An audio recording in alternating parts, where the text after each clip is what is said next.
Seorang anak laki-laki umur 11 tahun bernama Buyong. Ia sudah tidak memiliki ibu lagi karena ibunya meninggal saat melahirkan. Kini ia tinggal bersama ayahnya bernama Parudin yang bekerja sebagai pencari kayu. Setiap hari ayahnya mencari kayu ke hutan dan kemudian menjualnya ke penduduk desa yang tidak jauh dari rumahnya. Selama ayahnya mencari kayu, Buyong asik bermain dengan ayam, seekor kambing piaranya yang diberi nama Embe. Suatu hari Buyong bermain dengan binatang piaraannya seperti biasa. Sambil ia memberi makannya, Buyong mendengar rintihan binatang di belakang rumahnya. Buyong pun mengajak si Embik melihat suara tersebut.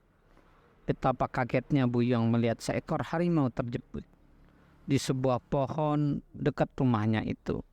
Dia kaget dan si Embik kabur ketika melihat harimau ada di sana. Si Buyong juga takut saat dia lari, dia berbalik. Dia berpikir sejenak dan menghentikan langkahnya. Ia merasa kasihan melihat harimau itu yang sudah lemas. Mungkin sudah berjam-jam ia terjepit di sana. Si Buyong pun mengambil pedang ke dalam rumah. Kemudian ia memberanikan diri mendekati harimau yang terjepit itu. Dengan perasaan takut ia memotong pohon yang menjepit harimau itu. Setelah pohonnya roboh, harimau itu terlepas dan segera pergi, tidak jauh dari si Buyong. Tidak jauh dari si Buyong, harimau itu terhenti dan membalikkan badan. Dia menatap si Buyong yang masih gemetar sambil memegang pedang. Harimau itu menundukkan kepala beberapa kali dan kemudian ia pergi.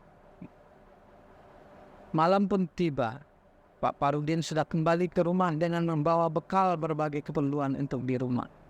Ia bekerja seharian dan terlihat capek. Namun ia senang melihat si Buyong sehat-sehat saja di rumah.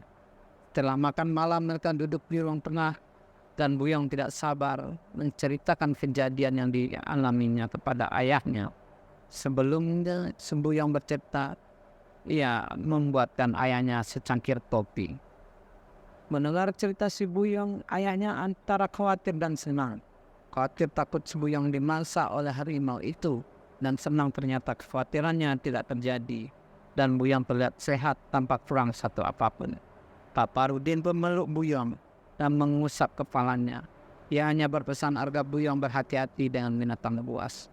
Selanjutnya mereka pun tidur, lampu pun dipadamkan, mereka istirahat membuang tenat akibat aktivitas sehari-hari. Di luar binatang malam bersautan mengantarkan mereka terlelap dalam tidurnya.